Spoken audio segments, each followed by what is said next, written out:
All right, everybody, welcome back to the Empty the Bench Facebook page for a bench talk. And today's bench talk is talking about Major League Baseball and COVID. And this guy who I really like, and we've actually spoken before, I think it was a while back, actually, but Mike Ferrin, who co-hosts Power Alley, 10 a.m. to 1 p.m. Eastern on Sirius XM, and also does pre and post for the Arizona Diamondbacks. Mike, thanks for joining us. Hey, my pleasure, Nick. It's good to be with you. So, I don't know where to begin, but I'll begin here. That's funny. I've kind of felt that same way for the last 5 months. Where do we start with all of this, right? So, I guess the place to start is when the reports surfaced with the Marlins and the many positive tests of COVID-19 were made public. What was your original reaction to all those positives? My initial reaction was, "Oh no, is this gonna be it for the season?" I mean, that really was my initial reaction. And then the next one was, "Geez, I hope all these guys are okay." Which it probably should have been the other way around. I hate to admit that my concern wasn't first with the players, but I mean, I think it's a natural reaction. I mean, we're in this position where, those of us who cover baseball for a living, or those who work in baseball for a living that aren't necessarily on the field, are kind of at the mercy of these protocols working to be able to continue to stay employed. And so we're like everybody else in America with industries and the way things have been shut down or closed piecemeal over the course of the last several months. We're kind of on edge at all times. And so, I was very concerned when the Marlins tested positive, that those positive tests started coming out, that this was going to be a rough go for us. And I'm grateful that it sounds like all the players are going to be okay and the staff are going to be okay. And I'm certainly hope that's the case to the Cardinals too. But, I think we're fortunate that we're still playing at this point too. And actually, that's a good transition. So we talked about the Marlins. We see the Cardinals outbreaks. Do you think some of the newer implementations, whether it's the masks or being mandatory or reporting back to their truant officers in the hotels, which I thought was a little bit hilarious if you ask me, but what do you make of, now that we see the Marlins, we see the Cardinals, we see the outbreaks, what do you make of all these new procedures? I mean, I'm hopeful. I mean, there was an awful lot that came down yesterday in terms of, wearing a mask basically anytime you're not in your hotel room when you're on the road and not leaving the hotel. And as you mentioned, having security stationed there and all of those different things. And I hope it helps. I hope it keeps people safe. I mean, there's significant risk in what these players are undertaking in traveling the country to be able to play games. And, especially in places, I live in Arizona where, we've had pretty significant community spread. We've been fortunate, knock on wood, that since, the season started, the Diamondbacks players have not been affected. And that's certainly good news.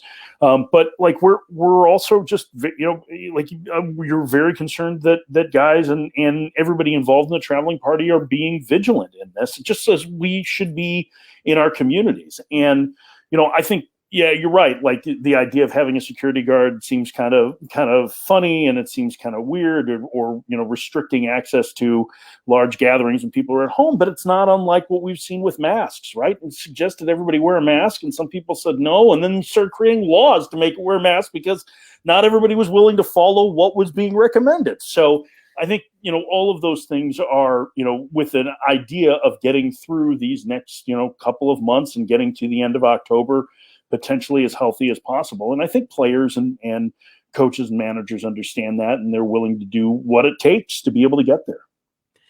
Now, we've heard a lot of things. Should there be punishments? We saw the Marlins were possibly in a club in Atlanta, or the Cardinals were possibly in a casino. Now, I don't know how true those rumors or speculations are, but should there be punishments if this is actually true? No, I don't think so. And I don't believe that any of that stuff is true. I mean, I talked to Corey Dickerson on the Marlins today. He said that wasn't true, that there were none of his teammates were going to clubs. And Corey's kind of a homebody, but he's like, that wasn't happening.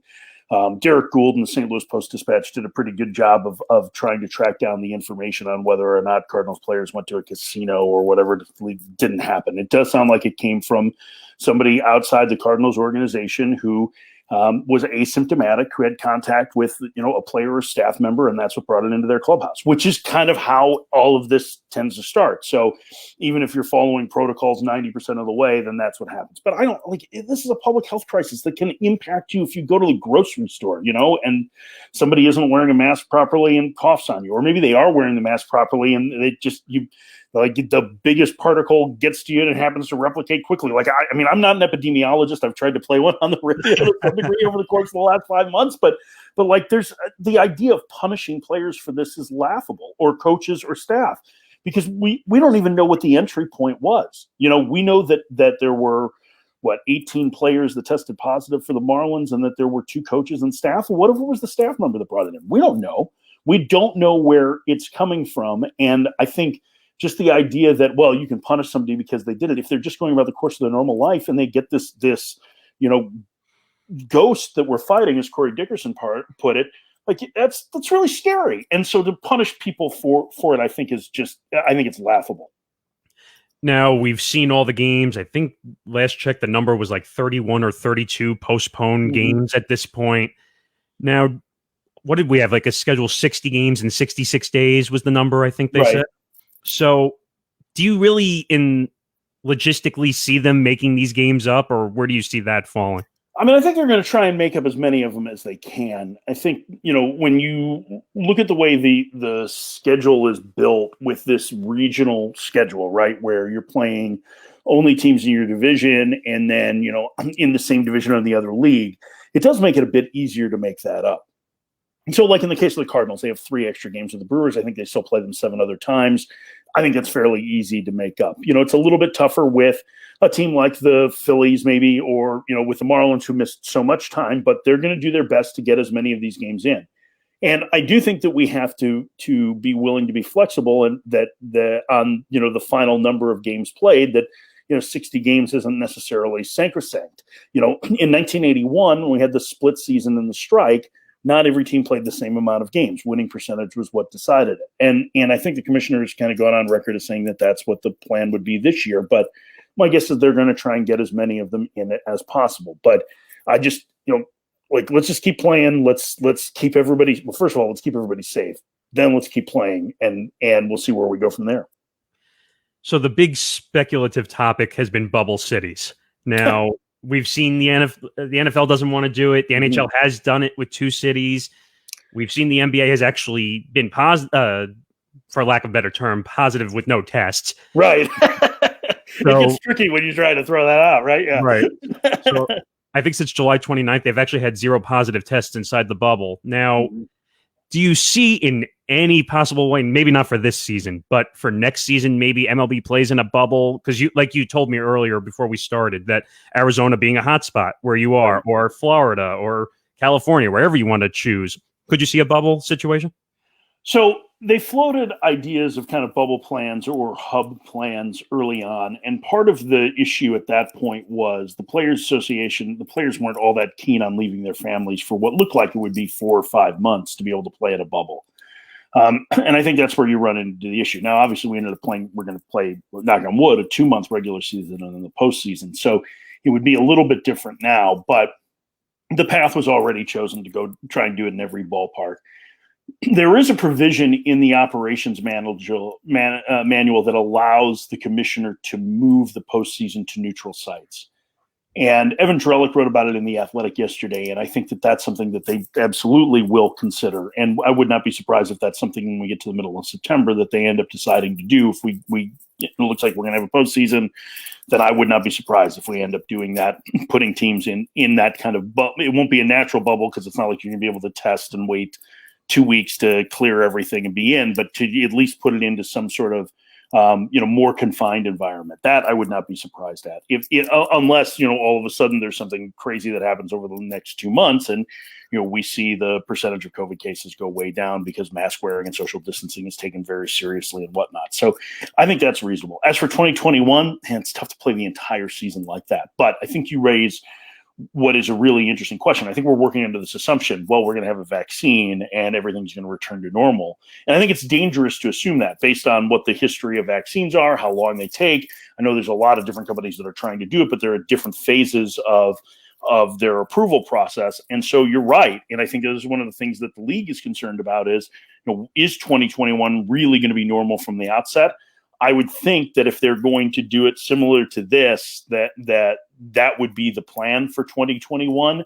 And maybe trying to deal with it, to put themselves in a position to at least have an idea of what's going on. If there isn't a vaccine that is widely available that would allow, healthcare workers and people who are in desperate need of the vaccine, maybe the elderly, be able to get it first, and then be able to treat enough baseball players and personnel that they can travel around the country safely. So I think those are all things that are still to be seen. I'm not sure that for a full 162 game season, the bubble plan would be considered, though. Talking to Mike Ferrin of MLB Network Radio and Arizona Diamondbacks pre- and post-game host. Now, the reaction to Major League Baseball and MLB PA's dragged out negotiations during the pandemic, do you kind of see that as now it kind of looks bad on both sides, that they eventually had to come to all these different rule changes? How do you make out the negotiations from earlier on to now? Well, I don't think they were particularly positive in that, just from the look of it, that the league and players were arguing about money while there's, I think as of today, it's something like 31 million unemployed or that have filed for unemployment in the U.S. And the numbers weren't that much different, maybe a little lower at the case when they started discussing it. So I think from an optics standpoint, it wasn't good. You would have liked to have seen them really hammer in and drill down and spend all that time working through the health and safety protocol. You certainly would have, I think, had a better understanding for what was going on than seeing, both sides arguing about money.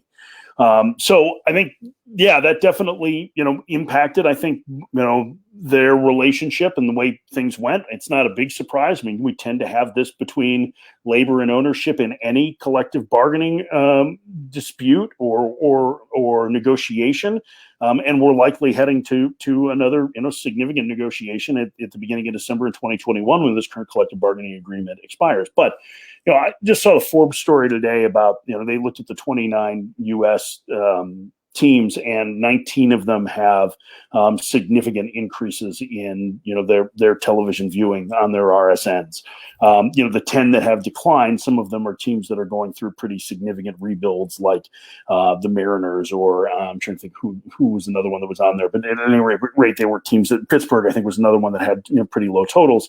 But for the most part, that the numbers across the board on RSNs were up. So I think that shows that most of the general public, those of us who follow it closely, were probably more concerned with what the negotiation was going to be like than the casual fan that's just interested in finding some sense of entertainment from baseball. And with that, I think their numbers, at least in terms of viewers for television between 18 and 34 and 18 and 45 or 49, were significantly up from where they had been over the past several years, which is something that baseball is going to love, because they're trying to find a way to get into the eyeballs and ears of younger audiences. Now, this is a little bit of a frustrating topic for me, but Rob Manfred, the commissioner. Mm-hmm. So, as I've said, I've had many frustrations the way he's handled this whole situation with COVID-19. In your opinion, how do you think Rob has done in this whole situation, and how would you handle this any differently? I don't know how I would handle it differently. I don't know that I can answer that because I don't have all the information there. I think at times that Rob Manfred is a really, really bright guy. He is a brilliant labor attorney. And I think at times he's not maybe the most polished public speaker. I don't think he comes across at times with the empathy that people would like to hear. And I don't know that, from what I understand, Rob behind the scenes has a significant amount of empathy. In fact, the way that he has treated the employees in New York has been fantastic during this, and they have not really been concerned for their jobs or anything like that. He has really been wonderful to them and to the thousands of employees from Major League Baseball around the way. But I don't think it has always come across like that in public. I think one of the things that he has done that has been a real positive has been his willingness to adapt. And I think that you see that as this has gone along, is that they didn't stick to their guns on any one plan, or the idea that the first plan they were going to have was the right one. They've made adjustments. Did they make a mistake in letting the Marlins play on that Sunday with the Phillies and potentially impacting the Phillies? Yeah, I think that was a mistake. And I think they probably would say that now. In retrospect, that was a mistake. But What did they learn from it? Well, they were able to, quarantine the Marlins. They learned, we learned that they were going to quarantine the Phillies for several days too, which was smart. They were better positioned to be able to handle the Cardinals outbreak. And so I think those things are positives in the way that they have gone about handling this throughout the course of the pandemic and specifically dealing with COVID-19. I don't know that anybody could really be prepared for how to handle a mid-pandemic season. I mean, I think we're seeing that with, it's easier to go to a bubble model when you just have the postseason left like the NBA and the NHL have. But like, we're going to watch the same thing with the NFL and how they handle it. They're opening up training camps right now, right? Like the people are in testing there. So like, it's there. There is no playbook for this, so I don't know that there's a whole lot of history they can follow. You're hoping that they're listening to the right people and the right epidemiologists to try and make this as safe as possible, knowing that there are probably going to be positive tests, or there definitely will be positive tests along the way, but you want to limit the number of outbreaks. Now, Mike, I don't know if you're a traditionalist when it comes to MLB rules, but what do you make of the 7-inning doubleheaders and the runner on second base for extra innings? Do you see this as really a true plan? Like maybe this was a testing stage for what they can do in the future? What are your thoughts on that? I mean, I think some of it's tied to time at the ballpark, but I mean, I think, there's some of the things like I'm not a big fan of expanding the playoffs further, but I think it makes sense in this season because we're only playing 60 games. I wanted to keep an open mind on the extra innings rule. And I don't hate it, which I thought I was going to. So I'm not ready to make a call on it, but so far I've enjoyed it. I love 7-inning doubleheaders. I've covered minor league baseball for a long time, been at minor league games. I love the 2 7s. That's something I would like to see going forward because I think doing 2 7s gives you a chance to schedule more doubleheaders, potentially create more off days, which means that if you're creating more off days, there's a better chance of the best players being able to play more games. You're not going to have the same load management issues that you might have during the NBA, as teams have gotten more concerned about it in baseball too, and getting guys extra rest. So I think that would be fantastic. So some of those things I'm on board with, and others, I'm still kind of wait and see. But I'm very curious to see what the reaction is to the shortened schedule is, because we've never been through anything like this, and it is much more of a sprint than a marathon. And if it really resonates with people, what are the elements we can take from that to put into baseball going forward? Because I think baseball in 2022 specifically is going to look a lot different than it does now. Now, I'll form this question a different way because we started to talk about seedings and standings and percentages to figure out who's going to make the playoffs. Would it be interesting if, say, like the Marlins and the Orioles somehow made it into the playoffs? Sure. And somehow made it to the World Series? Do you really think that this seedings and percentage things could be a good thing for baseball, at least for this season? Well, yeah. I mean, listen, the wild card team won the World Series last year, right? In the National League. I mean, they were the host wild card team, but the Nationals, I mean, they were the 4th seed, right? We've seen San Francisco was the 5th seed one year when they won the World Series in 2014, when Madison Bumgarner won the World Series, basically, So like, yeah, I mean, I don't think it's necessarily bad. I mean, I think the added rounds of playoffs add an added element to it of one, giving a chance for anybody that's in. I mean, would you rather face the Dodgers in a 3-game set or a 5-game set or a 7-game set? You might rather face them in a 3-game series. Any team can win a 3-game series. And so maybe that helps to create more upsets, more excitement. I think it'd be great. I would love to see teams that we did not anticipate being postseason bound get a chance to go to the playoffs. I mean, that's how you grow the game. That's how you get fan bases engaged. It makes for more excitement. I think that at least having teams like that in the race, if not making the postseason, would be a huge positive. And actually, I'll finish on a final question about the fans, since you brought that up. Do you fear that the COVID safety protocols could mean no fans in 2021? Could this lead to a battle for negotiations between the MLB and the MLBPA, since there's no fan revenue coming through the gate? There's no buying jerseys and caps and everything, so there's no revenue. So it's crucial to get the fans back in 2021, right?